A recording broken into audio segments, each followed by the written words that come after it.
ನಮಸ್ಕಾರ, ಇದು ವಿಶ್ವಂಬರ ಟಿವಿ. ನಾನು ಗುರುಪ್ರಸಾದ್ ಶಾಸ್ತ್ರಿ. ಪ್ರೈಮ್ ಗೆಸ್ಟ್ ಕಾರ್ಯಕ್ರಮಕ್ಕೆ ಸ್ವಾಗತ. ಇವತ್ತು ನಮ್ಮ ಜೊತೆಗಿದ್ದಾರೆ ಶ್ರೀ ಸತೀಶ್ ಹೆಗಡೆ. ಇವರು ಮೂಲತಃ ಶಿರಸಿ ತಾಲೂಕಿನ ಹುಳಗೊಳದವರು. ಪ್ರಸ್ತುತ ಪುಣೆಯ ಸಿಂಜೆಂಟಾ ಕಂಪನಿಯಲ್ಲಿ ಕೃಷಿ ಸಂಶೋಧನಾ ವಿಭಾಗದಲ್ಲಿ ಮುಖ್ಯಸ್ಥರಾಗಿದ್ದಾರೆ. ಸಿಂಜೆಂಟಾ ಕಂಪನಿಯು ಜಗತ್ತಿನಲ್ಲಿಯೇ ಮೂರನೇ ಬೀಜದ ಒಂದು ವಿಭಾಗದಲ್ಲಿ ಜಗತ್ತಿನಲ್ಲಿ ಮೂರನೇ ಅತಿ ದೊಡ್ಡ ಕಂಪನಿಯಾಗಿದೆ. ಕಾರ್ಯಕ್ರಮಕ್ಕೆ ಆತ್ಮೀಯ ಸ್ವಾಗತ. ನಮಸ್ಕಾರ. ನಮಸ್ತೆ ಸರ್. ಪ್ರಿಯ ವೀಕ್ಷಕರೇ, ಈ ವಿಡಿಯೋನ ನೋಡೋದಕ್ಕೂ ಮೊದಲು ನಮ್ಮ ಚಾನೆಲ್ ಅನ್ನ ಇನ್ನು ಸಬ್ಸ್ಕ್ರೈಬ್ ಮಾಡ್ಕೊಂಡಿಲ್ಲ ಆದ್ರೆ ತಕ್ಷಣವೇ ಸಬ್ಸ್ಕ್ರೈಬ್ ಮಾಡ್ಕೊಳ್ಳಿ. ಹಾಗೆ ವಿಡಿಯೋ ಇಷ್ಟ ಆಗಿದ್ರೆ ಶೇರ್ ಮಾಡಿ. ಸರ್, ತಾವು ಕಳೆದ ಒಂದು 30 ವರ್ಷಗಳಿಂದ ಕೃಷಿಯಲ್ಲಿ ಸಂಶೋಧನಾ ವಿಭಾಗದಲ್ಲಿ ಕೆಲಸವನ್ನು ಮಾಡ್ತಾ ಇದ್ದೀರಿ. ಇವತ್ತಿನ ದಿನದಲ್ಲಿ ಕೃಷಿಯಲ್ಲಿ, ಅದರಲ್ಲೂ ಪ್ರಮುಖವಾಗಿ ತೋಟಗಾರಿಕಾ ಕ್ಷೇತ್ರದಲ್ಲಿ ಸಂಶೋಧನೆಯೆಡೆಗೆ ವಿದ್ಯಾರ್ಥಿಗಳು ಅಥವಾ ಈಗಿನ ಯುವ ಜನಾಂಗ ಸ್ವಲ್ಪ ತಮ್ಮನ್ನು ತೊಡಗಿಸ್ಕೊಳ್ತಾ ಇದ್ದಾರೆ. ಆದ್ರೆ ತಾವು 30 ವರ್ಷಗಳ ಹಿಂದೆನೆಯ ಈ ಒಂದು ಕ್ಷೇತ್ರದಲ್ಲಿ ಹೆಜ್ಜೆಯನ್ನಿಟ್ಟಿದ್ರಿ. ಇದಕ್ಕೆ ಕಾರಣ ಏನು? ಆ ಕ್ಷೇತ್ರದಲ್ಲಿ ಆಸಕ್ತಿ ಯಾಕೆ ಬಂತು? ಅಂದರೆ ಮುಖ್ಯವಾಗಿ ನಾನು ಕೃಷಿ ಕುಟುಂಬದಿಂದ ಬಂದವ. ಅಲ್ಲಿ ನಾವು ಸಣ್ಣವ್ರು ಇರಬೇಕಿದ್ರೆ ನಮ್ಮ ತಂದೆಯವರು ಇರಲಿ ಅಥವಾ ನಮ್ಮ ದೊಡ್ಡಪ್ಪ ಇದ್ದರು ವೆಂಕಟರಮಣ ಹೆಗಡೆ, ಅವರೆಲ್ಲ ಅಂದರೆ ಕೃಷಿಯಲ್ಲಿ ಹೊಸದನ್ನು ತರುವಂಥ ಒಂದು ಮನೋಭಾವನ ಉಳ್ಳಂಥವ್ರು. ನಾವು ಸಣ್ಣವ್ರು ಇರಬೇಕಿದ್ರೆ ನಮ್ಮ ಮನೆಗೆ ಡಾಕ್ಟರ್ ಆರ್ ಕೆ ಹೆಗಡೆಯವರು ಇರಲಿ, ಎಲ್ಲಿಯ ದೀಕ್ಷಿತರು ಇರಲಿ, ಅಥವಾ ಡಾಕ್ಟರ್ ಅಡ್ಕೊಳ್ಳಿ ಅಂತ ಒಬ್ಬರು ಇದ್ದರು, ವೆಟರ್ನರಿ ಡಾಕ್ಟ್ರು ಅಂಥವ್ರೆಲ್ಲ ನಮ್ಮ ಮನೆ ಭೇಟಿ ಕೊಡ್ತಾಯಿದ್ರು. ಮತ್ತು ಅಡಿಕೆ ಇರಲಿ, ಡೇರಿ ಇರಲಿ, ಎಲ್ಲದರಲ್ಲೂ ಕೂಡ ಹೊಸ ವಿಚಾರಗಳನ್ನು ಅಳವಡಿಸುವಂಥ ಒಂದು ಮನೋಭಾವನೆ ನಮ್ಮ ತಂದೆಯವರು ಅಥವಾ ನಮ್ಮ ದೊಡ್ಡಪ್ಪನವ್ರಲ್ಲಿತ್ತು. ಅದನ್ನು ನೋಡ್ತಾ ನಾನು ಬೆಳೆದೆ. ಆಮೇಲೆ ನಾನು BSc ಅಗ್ರಿಯನ್ನು ಜಾಯ್ನ್ ಆದೆ, ಸೇರಿದೆ ಧಾರವಾಡದಲ್ಲಿ. ಅಲ್ಲಿ ಸೇರಿದ ಮೇಲೆ ಡಾಕ್ಟರ್ ಆರ್ ಕೆ ಹೆಗಡೆ ಅವರ ಒಂದು ಕಾಂಟ್ಯಾಕ್ಟ್ ಬಂತು. ಅದಕ್ಕೂ ಮೊದಲು ನಾನು ಅವ್ರನ್ನ ಭೇಟಿಯಾಗಿದ್ದೆ. ಅವರ ಒಂದು ಕಾಂಟ್ಯಾಕ್ಟ್ ಬಂತು. ಮತ್ತು ಡಾಕ್ಟರ್ ಆರ್ ಕೆ ಹೆಗಡೆ ಕೃಷಿ ಸಂಶೋಧನಾ ಕ್ಷೇತ್ರದಲ್ಲಿ ಒಂದು ಭಾಳ ದೊಡ್ಡ ಹೆಸರು. ಯಾಕೆಂದರೆ ಇವತ್ತು ನಾವೇನು ಹೇಳ್ತೀವಿ ಕಸ್ಟಮರ್ ಸೆಂಟ್ರಿಸಿಟಿ, ಅಂದರೆ ಕಸ್ಟಮರ್ ಅಂದರೆ ರೈತ, ರೈತನೇ ಕೊನೆಯ ಕಸ್ಟಮರ್ ಈ ಒಂದು ನಮ್ಮ ಸಂಶೋಧನೆಗೆ, ಕೃಷಿ ಸಂಶೋಧನೆಗೆ. ಆ ರೈತನ ಆಧಾರಿತವಾಗಿ ಸಂಶೋಧನೆಯನ್ನು ಮಾಡೋದನ್ನು ಅವರು ಮಾಡ್ತಾಯಿದ್ರು. ಅಂದರೆ ರೈತರ ಒಂದು ಕ್ಷೇತ್ರಕ್ಕೆ ಹೋಗೋದಿರಲಿ, ಅಥವಾ ರೈತರ ತೋಟಕ್ಕೆ ಹೋಗೋದಿರಲಿ, ಅಥವಾ ರೈತರ ಸಮಸ್ಯೆಗಳನ್ನು ಅಭ್ಯಾಸಿಸೋದಿರಲಿ, ಅಥವಾ ರೈತನಿಗಾಗಿ PhD MSc ಮಾಡೋದಿರಲಿ. ಅವರ ಅನೇಕ PhD MScಗಳು ವಿದ್ಯಾರ್ಥಿಗಳು ರೈತನಿಗಾಗಿ ಮಾಡಿದಂಥ ಒಂದು ಸಂಶೋಧನೆಗಳು. ಹಾಗಾಗಿ ಅಲ್ಲಿಂದ ನನಗೆ ಆಸಕ್ತಿ ಬಂತು. ನಾನು ಆಮೇಲೆ ಕೆಲವು ವರ್ಷಗಳ ಕಾಲ ಮನೆಯಲ್ಲೂ ಕೂಡ ಇದ್ದೆ. ಆಮೇಲೆ ಮನೆ ಬಿಟ್ಟು ನಾನು ಕೆಲವು ಕಂಪ್ನಿಗಳನ್ನು ಸೇರಿದೆ. ಮೊದಲು ನಾನು ಕೃಷಿ ಅಭಿವೃದ್ಧಿ, ಅಂದರೆ ಕೃಷಿ ಬ್ರೀಡಿಂಗ್ ಅಂತ ಏನು ಹೇಳ್ತೀವಿ, ಅದರಲ್ಲಿ ನನ್ನ ಆಸಕ್ತಿ ಇತ್ತು. ನಾನು ಅದರಲ್ಲಿ ಸೇರಿಕೊಂಡೆ. ನಾನು ತರಕಾರಿ ಬೆಳೆಗಳಲ್ಲಿ ಬೆಂಡಿ ಇರ್ಬೋದು ಅಥವಾ ಮೆಣಸು ಇರ್ಬೋದು, ಈ ಬೆಳೆಗಳಲ್ಲಿ ಅನೇಕ ಹೈಬ್ರಿಡ್ಗಳನ್ನು ತಂದೆ. ಇದರಲ್ಲಿ ವೈರಸ್ಗಳು ಭಾಳ ಮುಖ್ಯ. ಇದರಲ್ಲಿ ವೈರಸ್ಗಳವರ ಕಾಟ ಭಾಳ ಇರ್ತದೆ, ಅದು ರೈತನನ್ನು ಭಾಳ ಕಾಡಿಸ್ತದೆ. ಅದಕ್ಕೆ ರೆಸಿಸ್ಟೆಂಟ್ ಹೈಬ್ರಿಡ್ಗಳನ್ನು ತರುವಲ್ಲಿ ನಾನು ಓಕ್ರಾದಲ್ಲಿ, ಅಂದರೆ ಬೆಂಡಿಯಲ್ಲಿ ಇನ್ನೊಂದು ಹೈಬ್ರಿಡ್ ತಂದೆ, ಅವಂತಿಕ ಹೇಳ್ತಕ್ಕಂಥ ಒಂದು ಹೈಬ್ರಿಡು. ಅದು ಭಾಳ ರೈತರಿಗೆ ಭಾಳ ಇಷ್ಟವಾಯಿತು ಆಗಿನ ಕಾಲದಲ್ಲಿ. ಸೊ ಅದು 2 ವೈರಸ್ಗಳನ್ನ ತಡೆಗಟ್ಟುವಂಥ ಒಂದು ಶಕ್ತಿ ಆ ಒಂದು ಹೈಬ್ರಿಡ್ಗಿತ್ತು. ಅದು ಸುಮಾರು 5 ಲಕ್ಷಕ್ಕೂ ಹೆಚ್ಚು ರೈತರು ಅದನ್ನು ಬೆಳೆದರು. ಹಾಗೆ ನಾನು ಆ ಒಂದು ಸಂದರ್ಭದಲ್ಲಿ ದೇಶದ ಅನೇಕ ಭಾಗವನ್ನು ಓಡಾಡಿದೆ. ಆ ಒಂದು ಹೈಬ್ರಿಡ್ನ ಪ್ರಮೋಟ್ ಮಾಡ್ತಾ ಅನೇಕ ಭಾಗಗಳಲ್ಲಿ ಓಡಾಡಿದೆ. ಒಂದು ರೈತರನ್ನ ಅರಿತ ನಾನು ಅಂತ ಹೇಳ್ಬೋದು, ನಾನು ರೈತರನ್ನ ತಿಳಿದುಕೊಂಡೆ ಅಂತ ಹೇಳ್ಬೋದು. ಆವಾಗ ಹೀಗೆ ಸಂಶೋಧನೆ ಮುಂದುವರಿಯಿತು. ಮುಂದೆ ನಾನು PhD ಮಾಡಿದ್ದು ಬಯೋಟೆಕ್ನಾಲಜಿಯಲ್ಲಿ.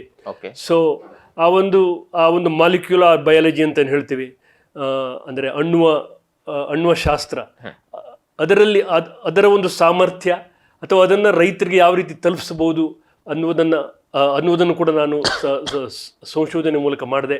ಇವತ್ತು ನಾನು ನಿವೃತ್ತಿಯನ್ನು ಹೊಂದ್ತಾ ಇದ್ದೇನೆ. ಈ ಒಂದು ಸಂದರ್ಭದಲ್ಲಿ ಕೊನೆಯದಾಗಿ ಡೇಟಾ ಬೇಸ್ಡ್ ಬ್ರೀಡಿಂಗ್, ಅಂದರೆ ಇನ್ನು ಪ್ರೆಡಿಕ್ಟಿವ್ ಬ್ರೀಡಿಂಗ್ ಅಂತ ಏನು ಹೇಳ್ತೀವಿ, ಅಂದರೆ ಅದಕ್ಕೆ ಜೀನೋಟೈಪಿಂಗ್, ಫಿನೋಟೈಪಿಂಗ್ ಈ ಥರ ಬರ್ತದೆ. ಅದನ್ನು ಆಧರಿಸಿದ ಒಂದು ಬ್ರೀಡಿಂಗ್ನ ಒಂದು ಇಣುಕು ನೋಟ ಕೂಡ ನನಗೆ ಸಿಕ್ತು ಈ ಒಂದು ಸಿಂಜೆಂಟಾ ಕಂಪನಿಯಲ್ಲಿ.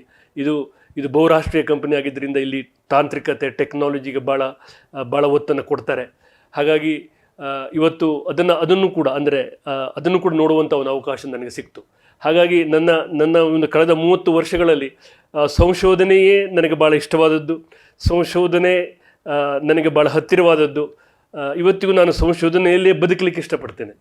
ಓಕೆ, ಈಗ ಅಂದ್ರೆ ಹಿಂದಿನ ಕಾಲದಲ್ಲಿ ಅಂದ್ರೆ ಈ ಕಳೆದೊಂದು 25-30 ವರ್ಷಗಳ ಹಿಂದೆ ಈ ಅಡಿಕೆ ಜೊತೆಗೆ ನಮ್ಮ ಪೂರ್ವಜ ನಮ್ಮ ಹಿಂದಿನ ತಲೆಮಾರಿನವರು ಮಿಶ್ರ ಬೆಳೆ ಅಥವಾ ಉಪ ಬೆಳೆಗಳನ್ನ ಜಾಸ್ತಿ ಅಡಿಕೆ ಜೊತೆ ಬಾಳೆ ಇರ್ಬೋದು, ಕಾಳುಮೆಣಸು ಇರ್ಬೋದು, ತೆಂಗು ಇರ್ಬೋದು, ಈ ತರ ಅಥವಾ ಕೊಕ್ಕೋ ಈ ತರ ಬೆಳೆಗಳನ್ನ ಬೆಳೆತಿದ್ರು. ಬಟ್ ಆದ್ರೆ ಇವತ್ತಿನ ಪರಿಸ್ಥಿತಿಯಲ್ಲಿ ಕೇವಲ ಅಡಿಕೆಯನ್ನ ಬೆಳೆಯೋರ ಸಂಖ್ಯೆ ಜಾಸ್ತಿ ಆಗ್ತಿದೆ, ಉಪ ಬೆಳೆಗಳನ್ನ ಬೆಳೆಯೋರ ಸಂಖ್ಯೆ ಕಡಿಮೆ ಆಗ್ತಾ ಇದೆ ತೋಟದಲ್ಲಿ. ಜೊತೆಗೆ ಅಡಿಕೆಗೂ ಸಹ ಸಾಕಷ್ಟು ಸಮಸ್ಯೆಗಳು ಬರ್ತಾ ಇದೆ. ಇದ್ರ ಬಗ್ಗೆ ನಿಮ್ಮ ಅನಿಸಿಕೆ ಏನು? ಅಂದರೆ ಇವತ್ತು ಇಲ್ಲಿ ಏನಾಗ್ತಾ ಇದೆ ಅಂದರೆ ಒಂದು ಭಾಳ ಮುಖ್ಯವಾದಂಥ ವಿಷಯವನ್ನು ತಿಳ್ಕೊಳ್ಬೇಕು. ಸಂಶೋಧನೆಯಲ್ಲಿ ಸಂಶೋಧನೆ ಮತ್ತು ಸಮಸ್ಯೆ ಎರಡು ಒಟ್ಟಿಗೆ ಹೋಗ್ಲಿಕ್ಕೆ ಸಾಧ್ಯ ಇಲ್ಲ. ಸಂಶೋಧನೆ ಯಾವಾಗಲೂ ಸಮಸ್ಯೆಕ್ಕಿಂತ ಮುಂದಿರಬೇಕು. The research should be ahead of problem. ಆಗಲೇ ರೈತನಿಗೆ ಒಳ್ಳೇದಾಗ್ತದೆ, ರೈತನಿಗೆ ಅದ್ರ ಉಪಯೋಗ ಆಗ್ತದೆ, ಸಂಶೋಧನೆ ಉಪಯೋಗ ಆಗ್ತದೆ. ಇವೆರಡು ಒಟ್ಟಿಗೆ ಹೋಗ್ಲಿಕ್ಕೆ ಸಾಧ್ಯನೇ ಇಲ್ಲ. ಹಾಗೆ ನೀವು ಅಡಿಕೆಯಲ್ಲಿ ನೋಡಿದರೆ ಒಂದು ಅನೇಕ ರೋಗಗಳು, ಇವತ್ತು ಕ್ಲೈಮೇಟ್ ಚೇಂಜ್ ಇರ್ಬೋದು ಅಥವಾ ಇನ್ನು ಅನೇಕ ನಾವು ಇವತ್ತು ಮೊದಲು ನಮ್ಮ ಮನೆಯಲ್ಲಿ ಅನೇಕ ಕೃಷಿ ಸಾಮಗ್ರಿಗಳನ್ನು ನಾವು ತಯಾರು ಮಾಡ್ತಿದ್ವಿ, ಇವತ್ತು ನಾವು ಪೇಟೆಯನ್ನು ತರ್ತಾ ಇದ್ದೇವೆ. ಹೀಗೆ ಅನೇಕ ಬದಲಾವಣೆಗಳು ಕೃಷಿಯಲ್ಲಿ ಬಂದಿವೆ. ಹಾಗೆ ಅನೇಕ ಸಮಸ್ಯೆಗಳು ಕೂಡ ಹೆಚ್ಚಾಗಿವೆ. ಆದರೆ ಸಂಶೋಧನೆ ಎಲ್ಲಿಗೆ ಹೋಗಿದೆ ಅನ್ನತಕ್ಕಂಥದ್ದು ಭಾಳ ಮುಖ್ಯ. ಇವತ್ತು ನಾವೇನು ಸಂಶೋಧನೆ ಮಾಡ್ತಾ ಇದ್ದೇವೆ ಅದು ರೈತನನ್ನು 5 ಅಥವಾ 8 ವರ್ಷಗಳ ನಂತರ ತಲುಪ್ತದೆ. ಹಾಗಾಗಿ ಸಂಶೋಧನೆ ಅಂದರೆ ಇವತ್ತು ನಾನೇನು ಸಂಶೋಧನೆ ಮಾಡಬೇಕು ಅನ್ನತಕ್ಕಂಥದ್ದನ್ನು 5 ಅಥವಾ 8 ವರ್ಷಗಳ ಮೊದಲೇ ಅದಕ್ಕೆ ಒಂದು ಪ್ಲಾನಿಂಗ್ ಮಾಡಬೇಕು. ಅದು ಇವತ್ತು ಆಗ್ತಾ ಇದೆಯಾ ಅನ್ನೋದು ಭಾಳ ಒಂದು ಪ್ರಶ್ನೆ. ಅದು ಮುಖ್ಯವಾದ ಪ್ರಶ್ನೆ. ಇವತ್ತು ಸರ್ಕಾರಿ ಕ್ಷೇತ್ರ ಇರ್ಬೋದು ಅಥವಾ ವಿಶ್ವವಿದ್ಯಾನಿಲಯಗಳಿರ್ಬೋದು, ಅವು ಆ ಸಂಶೋಧನೆಯನ್ನು ಮುಂದೆ ಯೋಜನೆಯನ್ನು ಹಾಕ್ತಾ ಇವೆಯಾ? ಇವತ್ತು ಉದಾಹರಣೆಗೆ ICR ಇರ್ಬೋದು ಅಥವಾ ವಿಶ್ವವಿದ್ಯಾನಿಲಯಗಳಿರ್ಬೋದು. ಇವತ್ತು ನೋಡಿ ಏನಾಗ್ತಾ ಇದೆ ಅಂದರೆ ಇವತ್ತು ಕರ್ನಾಟಕದಲ್ಲಿ ನಾವೇನು ಮಾಡಿದ್ದೇವೆ ಅಂದರೆ ಕೃಷಿಗೆ ಬೇರೆ ವಿಶ್ವವಿದ್ಯಾನಿಲಯ, ತೋಟಗಾರಿಕೆಗೆ ಬೇರೆ ವಿಶ್ವವಿದ್ಯಾನಿಲಯ, ಆಮೇಲೆ ದನ ಅಥವಾ ಜಾನುವಾರುಗಳಿಗೆ ಬೇರೆ ವಿಶ್ವವಿದ್ಯಾನಿಲಯ ಅಂತ ಮಾಡಿದ್ದೇವೆ. ಹಾಗಂತ ನಾವೆಲ್ಲರೂ ಕೂಡ ಹೋಗಿ ಸಮಗ್ರ ಕೃಷಿ ಹೌದು ಅಂತ ಹೇಳಿ ನಾವು ಭಾಷಣ ಮಾಡ್ತೇವೆ. ಅಂದರೆ ಎಲ್ಲೋ ಒಂದು ಕಡೆ ದ್ವಂದ್ವ ಅಥವಾ ಒಂದು ಕ್ಲಾರಿಟಿ ಇಲ್ಲ. ಬಹುಶಃ ಇದು ಒಂದು ಸಮಸ್ಯೆ. ಅಂದರೆ ಸಂಶೋಧನೆ ಇದು ಒಂದು ಸಮಸ್ಯೆ. ಅಂದರೆ ಈ ವಿಶ್ವವಿದ್ಯಾನಿಲಯಗಳು ಹವಾಮಾನಾಧಾರಿತವಾಗಿ ಇರಬೇಕಿತ್ತು. ಅಂದರೆ ಇವತ್ತು ರೈತ ಎಲ್ಲವನ್ನು ಕೂಡ ಸಮಗ್ರವಾಗಿ ನೋಡ್ತಾನೆ, ಇವೆಲ್ಲವನ್ನು ಬೇರೆಯಾಗಿ ನೋಡೋದಿಲ್ಲ. ಇದು ಒಂದು ವಿಷಯ. ಎರಡನೇದು, ಇವತ್ತು ಏನಾಗ್ತಾ ಇದೆ ಅಂದರೆ ಇವತ್ತು ಅಂದರೆ ರೈತ ಈಸ್ ಬಿಕಮಿಂಗ್ ಇನ್ಪುಟ್ ಮ್ಯಾನೇಜರ್. ತಾನು ಎಲ್ಲೋ ಕುತ್ಕೊಂಡು ಸಿರ್ಸಿಯಲ್ಲೋ ಅಥವಾ ಬೆಂಗಳೂರಿನಲ್ಲೋ ಕುತ್ಕೊಂಡು ಕೃಷಿಯನ್ನು ಮಾಡ್ಬೋದು ಅನ್ನತಕ್ಕಂಥ ಒಂದು ಇದು ಬರ್ತಾ ಇದೆ. ಅಡಿಕೆ ತೋಟವನ್ನು ಮಾಡ್ಬೋದು ಅನ್ನತಕ್ಕಂಥ ಒಂದು ನಂಬಿಕೆ ಬರ್ತಾ ಇದೆ. ಆದರೆ ಹಾಗಾಗಿ ಇವತ್ತೇನಾಗ್ತಾ ಇದೆ ಅಂದರೆ ಅನೇಕ ಉಪಬೆಳೆಗಳು ಹೋಗ್ತಾ ಇದ್ದಾವೆ. ಇದು ಒಂದು. ಎರಡನೇದು, ಇನ್ನು ನಿಮ್ಮ ಪ್ರಶ್ನೆಗೆ ಬಂದರೆ ನೀವೇನು ಹೇಳಿದ್ರಿ ಮೆಣಸು ಮತ್ತು ಏಲಕ್ಕಿ ಕಡಿಮೆ ಆಗ್ತಾ ಇದೆ ಅಂತ. ಹೌದು, ಇವತ್ತು ನಾನು ಈ ಕಳೆದ ವಾರ ಅಷ್ಟೇ ಶಿರಸಿಯ ಒಂದು ಮುಖ್ಯವಾದಂಥ ಒಂದು ಸಹಕಾರಿ ಸಂಘದ ಅಡಾವೆ ಪತ್ರಿಕೆ ನೋಡ್ತಾ ಇದ್ದೆ. ಇಲ್ಲಿ ಏಲಕ್ಕಿಯಲ್ಲಿ 25 ಕಿಲೋ ಏಲಕ್ಕಿಯನ್ನು ಇವತ್ತು ನಾವು ಪ್ರೊಡ್ಯೂಸ್ ಮಾಡಿದ್ದೇವೆ. ಒಂದು ಕಾಲದಲ್ಲಿ ಟನ್ಗಟ್ಟಲೆ ಏಲಕ್ಕಿಯನ್ನು ಪ್ರೊಡ್ಯೂಸ್ ಉತ್ಪಾದನೆ ಮಾಡ್ತಾ ಇದ್ದಂಥ ಇವು ಶಿರಸಿ, ಸಿದ್ದಾಪುರ, ಯಲ್ಲಾಪುರದಲ್ಲಿ ಇವತ್ತು KGಗೆ ಬಂದು ನಿಂತಿದ್ದೇವೆ. ಅಂದರೆ ಆ ಏಲಕ್ಕಿ ಹಾಗಿದ್ರೆ ಸಾಧ್ಯವೇ ಇಲ್ವಾ? ಏಲಕ್ಕಿನೇ ಬೆಳಲಿಕ್ಕೆ ಸಾಧ್ಯವೇ ಇಲ್ವೇ? ಇವತ್ತು ಕೇಳಿದ್ರೆ ಹಾಟ್ಸ್ಪಾಟ್ ಅಂತ ಹೇಳ್ತಾರೆ. ಅಂದರೆ ಇವೆಲ್ಲ ಸಂಶೋಧನೆಯ ಒಂದು ವಿಫಲತೆಯನ್ನು ಸೂಚಿಸ್ತದೆ ಅಂತ ನನಗೆ ಅನಿಸ್ತದೆ. ಅಂದರೆ ಮೊದಲೇ ನಾವು ಪ್ಲ್ಯಾನ್ ಮಾಡಬೇಕಿತ್ತು ಅದನ್ನು. ಹೇಗೆ ಇವತ್ತು ಈ ವೈರಸ್ಗಳು, ಇವತ್ತು ಏಲಕ್ಕಿಯಲ್ಲಿ ಏನು ವೈರಸ್ಗಳು ಬರ್ತಾ ಇದ್ದಾವೆ, ಇದು ಅನೇಕ ಬೆಳೆಗಳಲ್ಲಿದೆ. ಇವತ್ತು ಬರೀ ಏಲಕ್ಕಿಯಲ್ಲಿ ಒಂದೇ ಅಲ್ಲ, ಅನೇಕ ಬೆಳೆಗಳಲ್ಲಿ ವೈರಸ್ಸಿನ ಕಾಟ ಇದೆ. ಆದರೆ ಅದೆಲ್ಲ ಕಡೆಗೂ ಉತ್ತರವನ್ನು ಕಂಡುಕೊಳ್ತಾ ಇದ್ದಾರೆ ವಿಜ್ಞಾನಿಗಳು. ಹಾಗೆ ಇಲ್ಲೂ ಕೂಡ ಉತ್ತರವನ್ನು ಕಂಡುಕೊಳ್ಬೇಕು. ಏಲಕ್ಕಿ ಅಥವಾ ಮೆಣಸಿರಲಿ, ಅದು ಏನು ಮೊದಲಿನ ಒಂದು ವೈಭವವನ್ನು ಪಡೆಯಬೇಕು ಅಂತ ನಾನು ಇಷ್ಟಪಡ್ತೇನೆ. ಇದಕ್ಕೆ ಸಂಶೋಧನೆ ಒಂದೇ ದಾರಿ, ಸಂಶೋಧನೆ ಒಂದೇ ಇದಕ್ಕೆ ಮಾರ್ಗದರ್ಶನ ಕೊಡಬಲ್ಲದು ಅನ್ನೋದು ನನ್ನ ಒಂದು ಹೇಳಿಕೆ. ಮುಂದಿನ 10 ವರ್ಷ ಏನ್ ಆಗಬೇಕು ಹೇಳೋದನ್ನ ನಾವು ಇವತ್ತು ವಿಚಾರ ಮಾಡಿ ಇವತ್ತು ಸಂಶೋಧನೆ ಮಾಡಬೇಕು. ಅಂದ್ರೆ ಮುಂದಿನ 10 ವರ್ಷಕ್ಕೆ ಉತ್ತರವನ್ನು ನಾವು ಇವತ್ತು ಕಂಡ್ಕೊಳ್ಬೇಕು. ಅದನ್ನು ಕಂಡ್ಕೊಳ್ಬೇಕಿದ್ರೆ ಅದಕ್ಕೆ ಸಾಕಷ್ಟು ಬ್ರೈನ್ ಸ್ಟಾರ್ಮಿಂಗ್ ಆಗಬೇಕು. ಇವತ್ತು ನಾವು ನಮ್ಮ ಪ್ರೈವೇಟ್ ಕಂಪನಿಗಳಲ್ಲಿ 10 ವರ್ಷದ ಮುಂದೆ 10 ವರ್ಷದ ಮುಂದೆ ಯಾವ ಬದಲಾವಣೆ ಬರ್ತದೆ ಅನ್ನೋದಕ್ಕೆ ಇವತ್ತೇ ಸ್ಟಡಿ ಮಾಡಿ ಹಾಕ್ತೇವೆ, ಅದಕ್ಕೆ ದುಡ್ಡು ಹಾಕ್ತೇವೆ. We put money on that research. ಅದು ಬೇಕು. ಇಲ್ಲದೆ ಇದ್ರೆ ಇವತ್ತು ನಾವು ಸರಿಯಾಗಿ ದುಡ್ಡನ್ನು ಹಾಕದೇ ಇದ್ರೆ ಆ ದುಡ್ಡು ವೇಸ್ಟ್ ಆಗ್ಬಿಡ್ತದೆ. ಹಾಗೆ. ಓಕೆ, ನೀವು ರಾಮಕೃಷ್ಣ ಆಶ್ರಮದಲ್ಲಿ, ಮೈಸೂರಿನ ರಾಮಕೃಷ್ಣ ಆಶ್ರಮದಲ್ಲಿ ನಿಮ್ಮ ಶೈಕ್ಷಣಿಕ ದಿನಗಳನ್ನು ಕಳೆದಿದ್ರಿ. ರಾಮಕೃಷ್ಣ ಆಶ್ರಮದ ಒಂದು ಅನುಭವ ನಿಮ್ಮ ಬದುಕಿಗೆ ಹೇಗೆ ಪೂರಕವಾಯಿತು? ಜೊತೆಗೆ ಈಗ ನೀವು ನಿವೃತ್ತಿಯ ಒಂದು 2 ತಿಂಗಳ ಅಂಚಿನಲ್ಲಿ ಇದ್ದೀರಿ. ಇಷ್ಟು ಯಂಗ್ ಕಾಣ್ಲಿಕ್ಕೆ ಕಾರಣ ಏನು? ಅಂದರೆ ನೋಡಿ, ನಾನು ರಾಮಕೃಷ್ಣಾಶ್ರಮವನ್ನು ನನ್ನ 6ನೇ ತರಗತಿಗೆ ಸೇರಿಕೊಂಡೆ. ನಾನು 11 ವರ್ಷ ಇರಬೇಕಿದ್ರೆ 5 ವರ್ಷ ಇದ್ದೆ ವಿದ್ಯಾಶಾಲೆಯಲ್ಲಿ, ರಾಮಕೃಷ್ಣ ವಿದ್ಯಾಶಾಲೆಯಲ್ಲಿ. ರಾಮಕೃಷ್ಣ ವಿದ್ಯಾಶಾಲೆಯನ್ನು ಕಟ್ಟಿದವರು ಸ್ವಾಮಿ ಶಾಂಭವನಂದರು. ಸ್ವಾಮಿ ಶಾಂಭವನಂದರು. ಸ್ವಾಮಿ ಶಾಂಭವನಂದರು ಯಾರೋ ಕೇಳಿದ್ರಂತೆ, ಸ್ವಾಮೀಜಿ ಇಷ್ಟು ದೊಡ್ಡ ಶಾಲೆಯನ್ನು ಕಟ್ತಾ ಇದ್ದೀರಿ, ಇಲ್ಲಿ ಓದಿದ ಹುಡುಗರು ಏನಾಗ್ತಾರೆ ಅಂತ. ಆಗ ಅವರು ಒಂದು ಮಾತು ಹೇಳಿದರು, ಇಲ್ಲಯ್ಯ, ನನ್ನ ಶಾಲೆಯಲ್ಲಿ ಓದಿದಂಥ ಹುಡುಗರು they will change the neighbourhood ಅಂತ ಹೇಳಿದರು ಅವರು. ಅಂದರೆ they will change the nation ಅಂತ ಹೇಳಿಲ್ಲ ಅವರು, they will change the neighbourhood ಅಂತ ಹೇಳಿದರು. ಅಂದರೆ ಹಾಗೆ ಆ ಒಂದು ತತ್ವದ ಅಡಿಯಲ್ಲಿ, ಏನು ಶಾಂಭವಾನಂದರ ಒಂದು ಕನಸಿನ ಅಡಿಯಲ್ಲಿ ನಾನು ಕೂಡ ಬದುಕ್ತಾ ಇದ್ದೇನೆ. ಅಂದರೆ ನನ್ನಿಂದ ಒಂದು 4 ಜನ ಒಳ್ಳೆಯದಾಗಲಿ ಅನ್ನೋದಷ್ಟೇ ನನ್ನ ಒಂದು ಇದು. ಅಂದರೆ ಚೇಂಜ್ ದ ನೈಬರ್ಹುಡ್ ಅದಾಗಲಿ ಅನ್ನೋದೇ ನನ್ನ ಒಂದು ವಿಷಯ. ಹಾಗೆ ಇನ್ನು ಹೋದರೆ ಆ ಶಾಲೆ ನನಗೆ ಭಾಳಷ್ಟನ್ನು ಕಲಿಸ್ತು, ಶಿಸ್ತನ್ನು ಕಲಿಸ್ತು. ಹಾಗೆ ಒಂದೇ ಒಂದು ಉದಾಹರಣೆ ಕೊಡಬೇಕಂದ್ರೆ, ನಾವು ಅಲ್ಲಿರುವಾಗ ಸ್ವಾಮಿ ಜಗದಾತ್ಮಾನಂದರು, ಆಮೇಲೆ ಸ್ವಾಮಿ ಸುರೇಶಾನಂದರು, ಸ್ವಾಮಿ ಹರ್ಷಾನಂದರು ಎಲ್ಲ ಇದ್ದರು. ಅಂದರೆ ಹರ್ಷಾನಂದರು ಬೇರೆ ಕಡೆ ಇದ್ದರು, ಎಲ್ಲ ಇದ್ದರು. ಅವರೆಲ್ಲ ಅವರಿಂದ ಅನೇಕ ವಿಷಯಗಳನ್ನು ನಾವು ಕಲ್ತ್ವಿ. ಈಗ ಒಂದು ಹೇಳಬೇಕಂದ್ರೆ, ನಾವು ಊಟ ಮಾಡುವಾಗ ವೇಸ್ಟ್ ಮಾಡುವಾಗಿಲ್ಲ, ಆಹಾರವನ್ನು ವೇಸ್ಟ್ ಮಾಡುವಾಗಿಲ್ಲ. ಅಂದರೆ ಏನು ಹಾಕ್ತಾರೋ, ಬಾಳೆಗೆ ಹಾಕ್ತಾರೋ ಅದನ್ನು ಪೂರ್ತಿಯಾಗಿ ತಿನ್ನಲೇಬೇಕು. ಸ್ವಾಮಿ ಜಗದಾತ್ಮಾನಂದರು ನಿಂತ್ಕೊಂಡು ಹೇಳೋರು. ಹಾಗೆ ಅಂದರೆ ಇವತ್ತು ನೋಡಿ, ಇವತ್ತು ಕ್ಲೈಮೇಟ್ ಚೇಂಜ್ ಆಗ್ತಾ ಇದೆ. 30% ಆಹಾರ ವೇಸ್ಟ್ ಆಗ್ತಾ ಇದೆ. ಅಂದರೆ ಭಾರತ ದೇಶದಲ್ಲಿ 67 ಮಿಲಿಯನ್ ಟನ್ ಆಹಾರವನ್ನು ರೆಡಿ ಟು ಈಟ್, ತಿನ್ನಲಿಕ್ಕೆ ರೆಡಿಯಾದಂಥ ಆಹಾರ ಇವತ್ತು ಹಾಳಾಗ್ತಾ ಇದೆ. ಚೈನಾ 91 ಮಿಲಿಯನ್ ಟನ್ ಆಹಾರವನ್ನು ಹಾಳು ಮಾಡ್ತಾ ಇದ್ದಾರೆ. ಅಂದರೆ ಈ 67 ಮಿಲಿಯನ್ ಟನ್ ಆಹಾರ ಏನು ಹಾಳಾಗ್ತಾ ಇದೆ, ಇದರಲ್ಲಿ ಅರ್ಧಕ್ಕರ್ಧ ಆಹಾರ ಮನೆಯಲ್ಲಿ ಹಾಳಾಗ್ತಾ ಇದೆ. ಮದುವೆ ಮುಂಜಿ ಸಮಾರಂಭಗಳು ಬಿಡಿ, ಮನೆಗಳಲ್ಲಿ ಹಾಳಾಗ್ತಾ ಇದೆ. ಹಾಗಾಗಿ ಬಹುಶಃ ಅವತ್ತು ಏನು ಒಂದು ಪಾಠವನ್ನು ನಾನು ಕಲಿತೆ, ಇವತ್ತು ಎಲ್ಲೇ ಹೋಗಲಿ ಆಹಾರವನ್ನು ಹಾಳು ಮಾಡಬೇಕು ಅಂದ್ರೆ ನನಗಾಗೋದಿಲ್ಲ. ಹಾಗೆ ಅಂಥ ಒಂದು ಶಿಸ್ತನ್ನು, ಬದ್ಧತೆಯನ್ನು ಕಲಿಸಿಕೊಟ್ಟಂಥ ಒಂದು ಶಾಲೆ.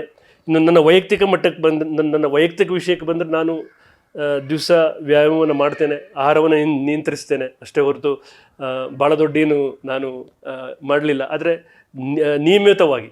ನಿಯಮಿತವಾಗಿ ವ್ಯಾಯಾಮ ಮತ್ತು ಆಹಾರ ಸೇವನೆ, ನಾನು ಹೊರಗಡೆ ತಿನ್ನೋದು ಕಡಿಮೆ. ಯಾಕೆಂದರೆ ಇವತ್ತು ನೀವು ನೋಡ್ತಾ ಇದ್ದೀರಿ, ಬರೀ ಕಲ್ಮಶವಾದಂಥ ಒಂದು ಆಹಾರದಲ್ಲಿದ್ದೇವೆ. ಹಾಗಾಗಿ ಅದೇ ನನ್ನ ಒಂದು ಆರೋಗ್ಯದ ಗುಟ್ಟು. ಓಕೆ, ಪ್ರಸ್ತುತ ಸನ್ನಿವೇಶದಲ್ಲಿ ಅಡಿಕೆಯಲ್ಲಿ, ಈಗ ನಮ್ಮ ಭಾಗದಲ್ಲಿ ಪ್ರಮುಖವಾಗಿ ಅಡಿಕೆ ಜೊತೆಗೆ ಸಾಕಷ್ಟು ಬೆಳೆಗಳು ಇವೆ. ಅಡಿಕೆಯಲ್ಲಿ ಸಂಬಂಧಪಟ್ಟ ಹಾಗೆ ಯಾವ ರೀತಿಯ ಸಂಶೋಧನೆಗಳು ಮುಂದಿನ ಒಂದು 10 ವರ್ಷಗಳಲ್ಲಿ, ನೀವು ಹೇಳ್ದಂಗೆ 10 ವರ್ಷದ ವಿಚಾರಗಳು ಇಟ್ಕೊಂಡ್ರೆ ಇವತ್ತಿನ ದಿನದಲ್ಲಿ ಯಾವ ರೀತಿಯ ಸಂಶೋಧನೆಗಳು ಆಗ್ಬೇಕಂತ ಅನಿಸ್ತದೆ? ಯಾಕಂದ್ರೆ ಅಡಿಕೆಗೆ ಸಾಕಷ್ಟು ಈ ಕ್ಯಾನ್ಸರ್ನಂತ ಗುಮ್ಮಗಳು ಪದೇ ಕೇಳಿ ಬರ್ತಾ ಇದೆ. ಹಾಗಾಗಿ ಇಂತಹ ಒಂದು ಸಂದಿಗ್ಧ ಸಮಯದಲ್ಲಿ ಯಾವ ರೀತಿ ಅಡಿಕೆ ವಿಷಯದಲ್ಲಿ ಸಂಶೋಧನೆಗಳು ಆಗ್ಬೇಕಂತ ಅನ್ನಿಸ್ತದೆ? ನೋಡಿ, ಇವತ್ತು ಅಡಿಕೆ ಕ್ಯಾನ್ಸರ್ ಕಾರಕ ಅನ್ನುವಂಥ ಒಂದು ಸುಳ್ಳು ಸುದ್ದಿ ಎಲ್ಲ ಕಡೆಗೂ ಹಬ್ತಾ ಇದೆ. ಇವತ್ತು ಸ್ಮೋಕ್ಲೆಸ್ ಟೊಬ್ಯಾಕೋ ಅಂತ ಹೇಳ್ತೀವಿ. ಇವತ್ತು ತಂಬಾಕು ನಮ್ಮ ದೇಶದ ಒಂದು ಆಹಾರ, ನಮ್ಮ ದೇಶದ ಬೆಳೆ ಅಲ್ಲ. ಅದನ್ನು ವಾಸ್ಕೋಡಿಗಾಮ ಪಶ್ಚಿಮ ದೇಶದಿಂದ ಇಲ್ಲಿಗೆ ತಂದಂಥ ಒಂದು ಬೆಳೆ. ಅದರ ಜೊತೆ ಅಡಿಕೆ ಕುಡಿದ್ರಿಂದ ಅದಾಗಿದೆ. ಇಲ್ಲದೇ ಇದ್ದರೆ ನೀವು ಅನೇಕ ಸಂಶೋಧನೆಗಳ ಒಂದು ಆಧಾರಿತ, ಇವತ್ತೇನಾಗಿದೆ ಅಂದರೆ ಕೇಂದ್ರ ಸರ್ಕಾರ ಕೂಡ ಇದಕ್ಕೆ 10 ಕೋಟಿ ರೂಪಾಯಿಯನ್ನು ಕೊಡ್ತಾ ಇದೆ. CPCRI ಮತ್ತು CFTRIಗಳಲ್ಲಿ ಮುಂದಿನ ದಿವಸಗಳಲ್ಲಿ ಸಂಶೋಧನೆಗಳು ನಡೆದು ಅಡಿಕೆ ಒಂದು ಆರೋಗ್ಯರಹಿತವಾದಂಥ ಒಂದು ಆಹಾರ ವಸ್ತು ಎಂಬುದು ಬರ್ತದೆ ಅನ್ನುವಂಥ ಒಂದು ಭರವಸೆ ನನಗಿದೆ.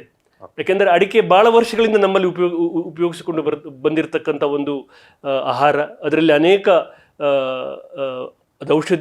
ಔಷಧೀಯ ಗುಣಗಳಿವೆ. ಆದರೆ ಇಷ್ಟೇ ಸಾಲದು. ಇವತ್ತು ಏನಾಗ್ತಾ ಇದೆ, ಉದಾಹರಣೆಗೆ ಹೇಳಬೇಕಂದ್ರೆ, ಇವತ್ತು ನೀವು ಅನೇಕ ಪೇಪರ್ಗಳಲ್ಲಿ ಟಿ ವಿಗಳಲ್ಲಿ ನೋಡ್ತಾ ಇದ್ದೀರಿ. APMC ಯಾರ್ಡ್ನಲ್ಲೇ ರೆಡ್ ಆಕ್ಸೈಡ್ ಮಿಕ್ಸ್ ಮಾಡ್ತಾ ಇದ್ದಾರೆ, ಕಲ್ಮಶವಾಗ್ತಾ ಇದೆ.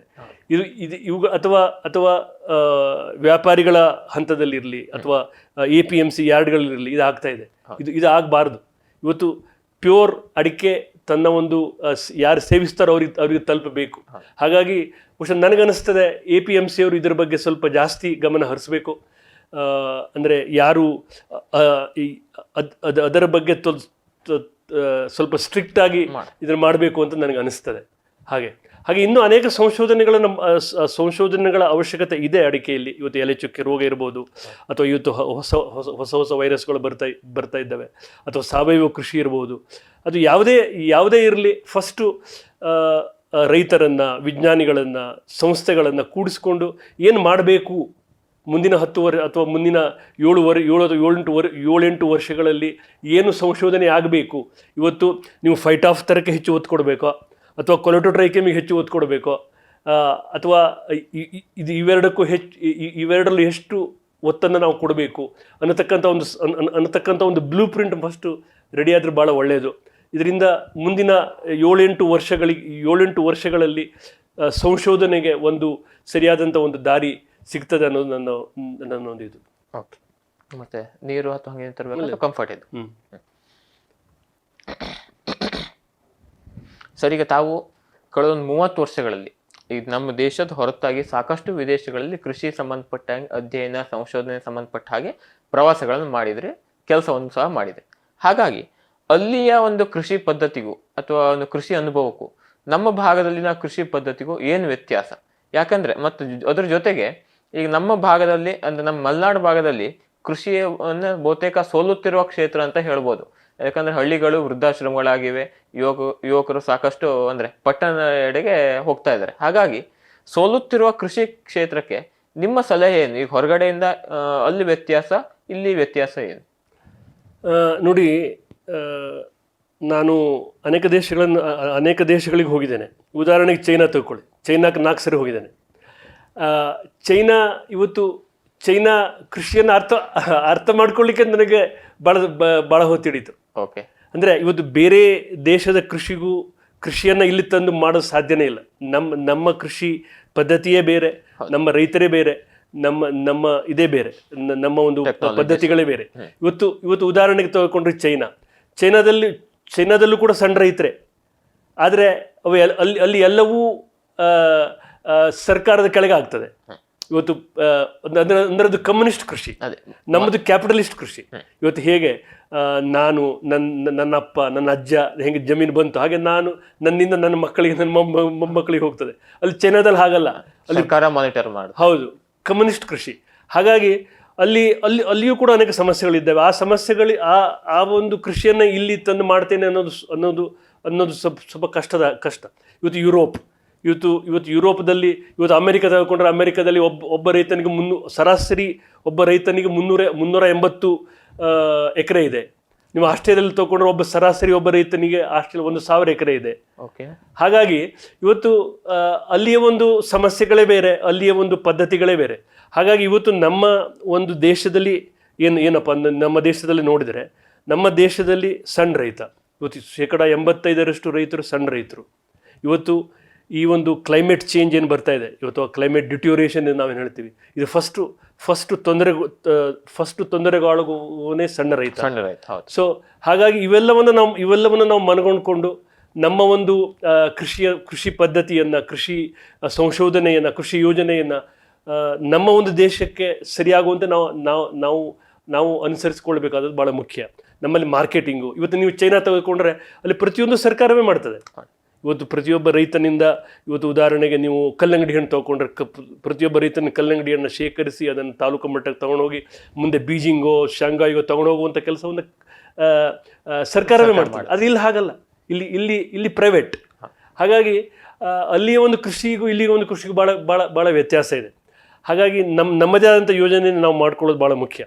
ಇನ್ನು ಎರಡನೇದು, ನಿಮ್ಮ ಪ್ರಶ್ನೆಗೆ ಬಂದರೆ, ರೈತರು ಅಂದರೆ ಅನೇಕ ಯುವಕರು ರೈತರಿಂದ ವಿಮುಖರಾಗಿ ಹೋಗುತ್ತಿದ್ದಾರೆ ಅನ್ನೋ ಒಂದು ಪ್ರಶ್ನೆ ನೀವು ಹಾಕಿದ್ರಿ. ನೋಡಿ, ಇವತ್ತು ಬದಲಾವಣೆ, ಈ ಒಂದು ಜಗತ್ತು ಬದಲಾವಣೆಯ ಜಗತ್ತು. ಇವತ್ತು ಗ್ಲೋಬಲೈಸೇಷನ್, ಲಿಬರಲೈಸೇಷನ್ ಅದೆಲ್ಲ ಹೋಯ್ತು. ಇವತ್ತು ಈ ಒಂದು ಜಗತ್ತನ್ನು ಚೇಂಜಿಂಗ್ ವರ್ಲ್ಡ್ ಅಂತ ಕರೀತಾರೆ. ಇವತ್ತು ಈ ಒಂದು ಬದಲಾವಣೆ ಜಗತ್ತಿನಲ್ಲಿ ಯಾವ ರೀತಿ ಬದಲಾವಣೆ ಆಗ್ತದೆ ಅನ್ನೋದನ್ನು ಕಂಡುಕೊಳ್ಳೋದು ಭಾಳ ಕಷ್ಟ. ಇವತ್ತು ನೋಡಿ, ನಾನು ಸಣ್ಣವನಿರಬೇಕಿದ್ರೆ ಅಥವಾ 70-80ರ ದಶಕದಲ್ಲಿ ಹೇಗಿತ್ತಪ್ಪ ಅಂದರೆ, ಜನಸಂಖ್ಯಾ ಸ್ಫೋಟ ಆಗ್ತಾ ಇದೆ, ಜನಸಂಖ್ಯೆಯೇ ಒಂದು ದೊಡ್ಡ ದೇಶದ ಪ್ರಗತಿಗೆ ಮಾರಕ ಅಲ್ವಾ, ಫ್ಯಾಮಿಲಿ ಪ್ಲಾನಿಂಗ್ ಎಲ್ಲ ಬಂತು. ಇವತ್ತೇನಾಗ್ತಾ ಇದೆ, ಇವತ್ತು ನನ್ನ 60ನೇ ವರ್ಷದಲ್ಲಿ ಇನ್ನೂ ಜಾಸ್ತಿ ಮಕ್ಕಳನ್ನ ಪಡೆಯಬೇಕು ಅಂತ ಸರ್ಕಾರವೇ ಹೇಳ್ತಾ ಇದೆ. ಅಂದ್ರೆ ಎಷ್ಟೊಂದು ಬದಲಾವಣೆ ನೋಡಿ, ಕಂಪ್ಲೀಟ್ 180 ಡಿಗ್ರಿ ಚೇಂಜ್, ರಿವರ್ಸ್ ಆಯ್ತು. ಹಾಗೆ ಬಹುಶಃ ನನಗನ್ಸೋ ಮಟ್ಟಿಗೆ ಕೃಷಿಯಲ್ಲೂ ಆ ರೀತಿಯ ಒಂದು ಬದಲಾವಣೆ ಬರ್ತದೆ. ಇವತ್ತೇನು ನಮ್ಮ ಒಂದು ಹಳ್ಳಿಯನ್ನ ಬಿಟ್ಟು ಯುವಕರು ಪೇಟೆಗೆ ಹೋಗ್ತಾ ಇದ್ದಾರೆ, ಬಹುಶಃ ಮುಂದಿನ ಒಂದು 20 ಅಥವಾ 15-20 ವರ್ಷದಲ್ಲಿ ಬದಲಾವಣೆ ಬರ್ತದೆ. ಪೇಟೆಯಿಂದ ಹಳ್ಳಿಗೆ ಬರ್ತಾರೆ. ಯಾಕೆಂದ್ರೆ ಇವತ್ತು ಜಗತ್ತಿನ ಈ ಒಂದು ದೊಡ್ಡ ದೊಡ್ಡ ನಗರಗಳಿದ್ದಾವಲ್ಲ, ಅವು ಬದುಕಲಿಕ್ಕೆ ಯೋಗ್ಯವಾಗಿ ಕಾಣ್ತಾ ಇಲ್ಲ, ಬದುಕೋದು ಭಾಳ ಕಷ್ಟ. ಇವತ್ತು ಉದಾಹರಣೆಗೆ ಚೈನಾ ತೆಗೆದುಕೊಳ್ಳಿ. ಚೈನಾ ಜನಸಂಖ್ಯೆ ಕಡಿಮೆ ಆಗ್ತಾ ಇದೆ. ಕಾರಣ ಏನಪ್ಪಾ ಅಂದರೆ, ನನ್ನ ಮಕ್ಕಳಿಗೆ ಎಜುಕೇಷನ್ ಕೊಡ್ಲಿಕ್ಕೆ ಆಗೋದಿಲ್ವಲ್ಲ ಅನ್ನೋದೇ ಒಂದು ಕಾರಣ. ಹಾಗಾಗಿ ಇವತ್ತು ನಗರಗಳಲ್ಲಿ ಬದುಕುವುದೇ ಕಷ್ಟ ಆಗ್ತಾ ಇದೆ. ಇವತ್ತು ಅಮೆಜಾನ್ನಿಂದಾಗಿ 50% ಮೆಡಿಕಲ್ ಶಾಪ್ಗಳು ಬಂದಾಗಿವೆ. ಕಳೆದ 1 ವರ್ಷದಲ್ಲಿ ಭಾರತ ದೇಶದಲ್ಲಿ 2 ಲಕ್ಷ ಕಿರಾಣಿ ಅಂಗಡಿಗಳು ಬಂದಾಗಿವೆ ಬಿಕಾಸ್ ಆಫ್ ಕ್ವಿಕ್ ಕಾಮರ್ಸ್. ಇನ್ನು ಮುಂದಿನ ಕೆಲವು ವರ್ಷಗಳಲ್ಲಿ ಅನೇಕ ಮೆಡಿಕಲ್ ಶಾಪ್ಗಳು ಬಂದಾಗಲಿವೆ ಬಿಕಾಸ್ ಆಫ್ ಆ್ಯಪ್. ಸೊ ಹೀಗೆ ಈ ರೀತಿಯಾಗಿ ನಗರಗಳ ಜೀವನ ಅಷ್ಟು ಸುಲಭ ಅಂತ ನಾನು ಈ ವರ್ಷ ನೀವು ಬೆಂಗಳೂರಲ್ಲಿ ನೋಡಿದ್ದೀರಿ ಯಾವ ರೀತಿ ನೀರಿನ ಒಂದು ಹಾಹಾಕಾರ ಕಳೆದ ಬೇಸಿಗೆಯಲ್ಲಿ ಎದ್ದಿತ್ತು ಅಂತ. ಹಾಗಾಗಿ ಈ ಒಂದು ನಗರಗಳಲ್ಲಿ ಬದುಕುವುದು ಕಷ್ಟವಾಗ್ತಾ ಇದೆ. ಹಾಗಾಗಿ ಮುಂದಿನ ದಿವಸಗಳಲ್ಲಿ ಬಹುಶಃ ಈ ಒಂದು ಕೃಷಿಯತ್ತ ಯುವಕರು ವಾಲ್ತಾರೆ ಅನ್ನತಕ್ಕಂಥ ಒಂದು ನಂಬಿಕೆ ನನ್ನದು. ತುಂಬ ಬಹುತೇಕ ಕಳೆದೊಂದು ವರ್ಷದ ವಿಚಾರದಲ್ಲಿ ಅಥವಾ ಒಂದೆರಡು ವರ್ಷದಲ್ಲಿ ನಾ ಕೇಳಿರ್ತಕ್ಕಂತ ಒಂದು ಒಳ್ಳೆ ವಿಚಾರ ಅಂದ್ರೆ ಮುಂದಿನ ಒಂದು 10 ವರ್ಷ 15 ವರ್ಷಗಳಲ್ಲಿ ಕೃಷಿಗೆ ಎಡೆಗೆ ಮತ್ತೆ ಯುವಕರು ಬರ್ತಾರೆ ಹೇಳೋದು ಬಹಳ ಖುಷಿ ಕೊಡುತ್ತೆ. ನಿಮ್ ತಂದೆಯವರು ಸಹಕಾರಿ ರತ್ನ ಪುರಸ್ಕೃತರು ಶ್ರೀ GM ಹೆಗಡೆ ಹುಳಗೋಳ ಅವರು. ಸಹಕಾರಿ ಕ್ಷೇತ್ರದಲ್ಲಿ 60 ವರ್ಷಗಳ 6 ದಶಕಗಳ ಕಾಲ ಸೇವೆಯನ್ನ ಸಲ್ಲಿಸಿದ್ದಾರೆ. ಈಗೂ ಸಹ ಅವರು ಸಹಕಾರಿ ಕ್ಷೇತ್ರದಲ್ಲೇ ಮುಂದುವರಿತಾ ಇದ್ದಾರೆ. ಸಹಕಾರಿ ಕ್ಷೇತ್ರ ಕುರಿತಾಗಿ ಅವ್ರ ಬದ್ಧತೆ ಆಗಿರ್ಬೋದು, ಮೇಲ್ಪಂಕ್ತಿ ಆಗಿರ್ಬೋದು, ಅದ್ರ ಬಗ್ಗೆ ನಿಮ್ಮ ಅನಿಸಿಕೆ ಏನು? ಇದು ಒಂದು ಭಾಗ. ಜೊತೆಗೆ ಅದಕ್ಕೆ ತದ್ವಿರುದ್ಧವಾಗಿ ಉತ್ತರ ಕನ್ನಡದಲ್ಲಿ ಸಹಕಾರಿ ಕ್ಷೇತ್ರಕ್ಕೆ ಒಂದು ಶತಮಾನದ ಹಿನ್ನೆಲೆ ಇದೆ. ಆದ್ರೆ ಕಳೆದ ಒಂದು 5-6 ವರ್ಷಗಳ ಒಂದು ಇತ್ತೀಚಿನ ಬೆಳವಣಿಗೆ ನೋಡಿದ್ರೆ ಯಾಕೋ ವಿಷಮ ಸ್ಥಿತಿಯತ್ತ ಉತ್ತರ ಕನ್ನಡ ಸಹಕಾರಿ ಕ್ಷೇತ್ರ, ಭ್ರಷ್ಟಾಚಾರ ಇರ್ಬೋದು, ಆರೋಪಗಳು ಇರ್ಬೋದು, ಪಕ್ಷ ಪಂಗಡಗಳು ಇರ್ಬೋದು, ರಾಜಕೀಯ ಹಸ್ತಕ್ಷೇಪಗಳು ಇರ್ಬೋದು, ಈ ರೀತಿ ಕಾಣ್ತಾ ಇದೆ. ಹಾಗಾಗಿ ಒಂದ್ ಕಡೆ ಸಹಕಾರಿ ಕ್ಷೇತ್ರದಲ್ಲಿನ ನಿಮ್ಮ ತಂದೆಯವರ ಬದ್ಧತೆ, ಇನ್ನೊಂದೆಡೆ ಸಹಕಾರಿ ಕ್ಷೇತ್ರದಲ್ಲಿನ ವಿಷಮ ಪರಿಸ್ಥಿತಿ, ಇದ್ರ ಬಗ್ಗೆ ನಿಮ್ಮ ಅಭಿಪ್ರಾಯ? ನೋಡಿ, ನಮ್ಮ ತಂದೆಯವರು 60 ವರ್ಷಕ್ಕೂ ಹೆಚ್ಚು ಕಾಲ ಸಹಕಾರಿ ಕ್ಷೇತ್ರದಲ್ಲಿದ್ದರು. ಅವರ ಜೀವನದ ಬಗ್ಗೆ ಹೇಳಬೇಕು ಅಂದರೆ ಒಂದು ಪ್ರಾಮಾಣಿಕತೆ, ಮತ್ತೊಂದು ರೈತಪರ ವಿಚಾರಗಳು. ಅಂದರೆ ವಿನಾ ದೈನೇನ ಜೀವನಂ ಎಂಬತಕ್ಕಂಥ ಒಂದು ಮಂತ್ರವನ್ನು ಅವರು ಕೊಟ್ಟರು ಸಹಕಾರಿ ಕ್ಷೇತ್ರಕ್ಕೆ. ಸೊ ಇದು ಅವರ ಜೀವನ. ಇದು ಅವರ ಜೀವನ. ಅನೇಕ ಸಂಸ್ಥೆಗಳನ್ನು ಕಟ್ಟಿದರು ಅವರು. ಇದು ಅವರ ಜೀವನ. ಇದು ಅವರ ಜೀವನ. ಇನ್ನು ಸಹಕಾರಿ ಕ್ಷೇತ್ರದ ನೀವು ಇನ್ನೊಂದು ಮುಖದ ಬಗ್ಗೆ ಪ್ರಶ್ನೆಯನ್ನು ಕೇಳ್ತಾ ಇದ್ದೀರಿ. ಭ್ರಷ್ಟಾಚಾರ, ಇದು ರಾಜಕೀಯ, ಇವುಗಳು. ಇವತ್ತು ಏನಾಗಿದೆ ಅಂದರೆ ಸಹಕಾರಿ ಕ್ಷೇತ್ರ ಇವತ್ತು ನನ್ನ ತಲೆಮಾರು ಬಿಡಿ, ಹಿಂದಿನ ತಲೆಮಾರು ಅಂದರೆ ನಮ್ಮ ತಂದೆಯವರ ತಲೆಮಾರು ಇರ್ಬೋದು ಅಥವಾ ಅದಕ್ಕೂ ಹಿಂದಿನ ತಲೆಮಾರು ಇರ್ಬೋದು, ಅವರು ಸಹಕಾರಿ ಕ್ಷೇತ್ರವನ್ನು ಕಟ್ಟಿದರು. ಯಾಕಾಗಿ ಅಂದರೆ ಅವರು ಬದುಕಬೇಕು, ಹಳ್ಳಿಯಲ್ಲಿ ಬದುಕಬೇಕು ಅಂತ ಆದರೆ ಅವರಿಗೆ ಸಹಕಾರಿ ಸಂಘಗಳು ಬೇಕಾಗಿತ್ತು, ಶಾಲೆಗಳು ಬೇಕಾಗಿತ್ತು, ಹೈಸ್ಕೂಲ್ಗಳು ಬೇಕಾಗಿತ್ತು. ಇವತ್ತು ಅನೇಕ ಹೈಸ್ಕೂಲುಗಳು ಇವತ್ತು ಗ್ರಾಮೀಣ ಪ್ರದೇಶದಲ್ಲಿವೆ. ಯಾಕೆಂದರೆ ಅವರಿಗೆ ಬೇಕಾಗಿತ್ತು. ಅಂದರೆ ಮುಂದಿನ ಒಂದು ತಲೆಮಾರು ಸುಖವಾಗಿ ಇರಲಿ ಅಂತ ಹೇಳಿ ಅವರು ಕಟ್ಟಿದರು. ಉಚಿತವಾಗಿ ತಮ್ಮ ಏನು ಶ್ರಮವನ್ನ ಜೊತೆಗೆ ಆ ಸಮಯದಲ್ಲಿ ಬಹುತೇಕ ಊರಿನವರು ತಮ್ಮ ಜಮೀನನ್ನ ದಾನ ಮಾಡೋದ್ರ ಮೂಲಕ ಶಾಲೆಗಳನ್ನ ಮಾಡಿ ಕಟ್ಟಿದ್ರು. ಆದ್ರೆ ಇವತ್ತು ಅಂದ್ರೆ ವಿಪರ್ಯಾಸ ಅಂದ್ರೆ ನನ್ನ ತಲೆಮಾರಿನ ಒಂದು ಜನ ಭ್ರಷ್ಟಾಚಾರವನ್ನು ತಂದ್ರು ಅಲ್ಲಿ. ಹಾಗಾಗಿ ಇವತ್ತು ನೋಡಿದ್ರೆ ಬಹಳ ದುಃಖ ಅನಿಸ್ತದೆ. ಹೀಗಾಗಬಾರ್ದಾಗಿತ್ತು, ಆದರೆ ಆಗಿ ಹೋಯಿತು. ಅಂದರೆ ಇಲ್ಲಿ ನಾನು ಒಂದು ವಿಷಯವನ್ನು ಹೇಳಲಿಕ್ಕೆ ಇಷ್ಟಪಡ್ತೇನೆ. ಇವತ್ತು ಸಹಕಾರಿ ಕ್ಷೇತ್ರದಲ್ಲಿ ಇವತ್ತೇನೋ ಒಂದು ಭ್ರಷ್ಟಾಚಾರ ಬರ್ತಾ ಇದೆ. ಇದು ನಿರ್ಮೂಲನೆಗೊಳ್ಳಬೇಕು. ಇದು ಹೀಗಿರಬಾರ್ದು. ಯಾಕೆಂದರೆ ಇವೆಲ್ಲ ನಮ್ಮ ತಲೆಮಾರುಗಳಿಂದ ಕಟ್ಟಿದಂಥ ಒಂದು ಸಂಸ್ಥೆಗಳು. ಇದು ಇನ್ನೂ ಬದುಕಬೇಕು. ಹಾಗಾಗಿ ಈ ಒಂದು ಸಂದರ್ಭದಲ್ಲಿ ನಾನು 2 ವಿಷಯವನ್ನು ಹೇಳಲಿಕ್ಕೆ ಇಷ್ಟಪಡ್ತೇನೆ. ಒಂದು, ಈ ಒಂದು ಭ್ರಷ್ಟಾಚಾರ ಏನುವತ್ತು ಆಗ್ತಾ ಇದೆ, ಇದಕ್ಕೆ ಕೋಪರೇಟಿವ್ ಇನ್ಸಾಲ್ವೆನ್ಸಿ ಆ್ಯಕ್ಟ್ ಇದು ಬರಬೇಕು. ಯಾಕೆಂದರೆ ಹಿಂದೆ ಏನೋ ಒಂದು ಕಾರ್ಪೊರೇಟ್ ಇನ್ಸಾಲ್ವೆನ್ಸಿ ಆ್ಯಕ್ಟನ್ನು ಅರುಣ್ ಜೇಟ್ಲಿ ಅವರು ತಂದರು ಕೇಂದ್ರ ಸರ್ಕಾರದಲ್ಲಿ. ತಂದಾಗ ಹಾಗಾಗಿಯೇ ಅನೇಕ ಬ್ಯಾಂಕ್ಗಳು ಉಳ್ಕೊಂಡು, ಇವತ್ತು ಬ್ಯಾಂಕ್ಗಳು ಉಳ್ಕೊಳ್ತಾ ಇರಲಿಲ್ಲ, ಹೋಗ್ತಾ ಇದ್ವು. ಯಾಕೆಂದರೆ ಬಹುಶಃ ಮೊನ್ನೆನೋ ರಾಜ್ಯಸಭೆಯಲ್ಲಿ ವಿತ್ತ ಮಂತ್ರಿಯವರು ಕೂಡ ಹೇಳಿದ್ದಾರೆ, ನಾವು 22,000 ಕೋಟಿ ದುಡ್ಡನ್ನು ಬ್ಯಾಂಕಿಗೆ ತಿರುಗಿಸಿದ್ದೀವಿ ಅಂತ. ಸೊ ಹಾಗೆ ಆ ರೀತಿಯ ಒಂದು ಭ್ರಷ್ಟಾಚಾರ ನಿರ್ಮೂಲನೆ ಆಗಬೇಕು ಅಂದರೆ ಕೋಪರೇಟಿವ್ ಇನ್ಸಾಲ್ವೆನ್ಸಿ ಆ್ಯಕ್ಟ್ ಇದು ಬರಬೇಕು. ಅಂದರೆ ಟೈಮ್ ಬೌಂಡ್ ರೆಸೊಲ್ಯೂಷನ್. ಅಂದರೆ ನಾನು ಹಿಂದೆ ಕೂಡ ನೋಡಿದ್ದೇನೆ, ಸಹಕಾರಿ ಕ್ಷೇತ್ರದಲ್ಲಿ ಭ್ರಷ್ಟಾಚಾರ ಆದರೆ 20-25 ವರ್ಷ ತೆಗೆದುಕೊಳ್ತದೆ ಅದು. ಅದರಿಂದ ಯಾರಿಗೂ ಉಪಯೋಗ ಇಲ್ಲ. ಯಾಕಂದ್ರೆ ಇಲ್ಲಿ ಮರಣ ಹೊಂದ್ಬಿಡ್ತಾನೆ. ಹಾಗಾಗಿ ಇಲ್ಲಿ ಇದು ರೈತರ ದುಡ್ಡು ಮತ್ತು ನಮ್ಮ ಹಿಂದಿನ ತಲೆಮಾರಿನವರು ಕಷ್ಟಪಟ್ಟು ಸಂಪಾದಿಸಿದಂಥ ದುಡ್ಡು ಅದು ಭ್ರಷ್ಟಾಚಾರತೆ ಒಳಗಾಗಬಾರದು. ಹಾಗಾಗಿ ಈ ಒಂದು ಆ್ಯಕ್ಟನ್ನು ತರೋದು ಭಾಳ ಮುಖ್ಯ ಅಂತ ನನಗೆ ಅನಿಸ್ತದೆ. ಹಾಗಾಗಿ ಇವತ್ತಿನ ಒಂದು ಮುಂದಾಳುಗಳು ಇದ್ರ ಬಗ್ಗೆ ಗಮನ ಹರಿಸಬೇಕು. ಇಲ್ಲದೇ ಇದ್ದರೆ ಭಾಳ ಕಷ್ಟ. ಇನ್ನು 2ನೇದು ತರಬೇತಿ ಭಾಳ ಮುಖ್ಯ. ಯಾಕೆಂದರೆ ಇವತ್ತು ಆರ್ಥಿಕ ಸ್ಥಿತಿ ಇರ್ಬೋದು, ಯಾವುದೇ ಇರ್ಬೋದು, ಸಾಕಷ್ಟು ಬದಲಾವಣೆ ಆಗಿದೆ. ಇವತ್ತು ಸೆಕ್ರೆಟರಿ ಇರ್ಬೋದು, ಮ್ಯಾನೇಜರ್ ಇರ್ಬೋದು, ರೈತ ಇರ್ಬೋದು, ಅಥವಾ ಡೈರೆಕ್ಟರ್ ಇರ್ಬೋದು, ಚೇರ್ಮನ್ ಇರ್ಬೋದು, ಇವರೆಲ್ಲರಿಗೂ ಕೂಡ ತರಬೇತಿ ಬೇಕು. ಹೇಗೆ ನಿಲ್ಲಿಸಬೇಕು ಅಂತ. ಯಾಕೆಂದರೆ ಅರುಣ್ ಜೇಟ್ಲಿ ಅವರು ಏನು ತಂದ್ರಲ್ಲ ಇನ್ಸಾಲ್ವೆನ್ಸಿ ಆ್ಯಕ್ಟು, ಅದ್ರ ಜೊತೆ ಇಂಡಿಪೆಂಡೆಂಟ್ ಡೈರೆಕ್ಟರ್, ಆಮೇಲೆ ಇದು ಇನ್ಸ್ಟಿಟ್ಯೂಟ್ ಆಫ್ ಕಾರ್ಪೊರೇಟ್ ಅಫೇರ್ಸ್ ಅಂತ ಒಂದು ಇನ್ಸ್ಟಿಟ್ಯೂಟ್ ಮಾಡಿ ತರಬೇತಿಯನ್ನು ಕೊಡ್ತಕ್ಕಂಥ ಒಂದು ಸೌಲಭ್ಯನೂ ಕೂಡ ಅವರು ಕಲ್ಪಿಸಿದ್ರು. ಹಾಗಾಗಿ ಅದೇ ಒಂದು ಸಿಸ್ಟಮ್ ಇಲ್ಲೂ ಕೂಡ ಬರಬೇಕು.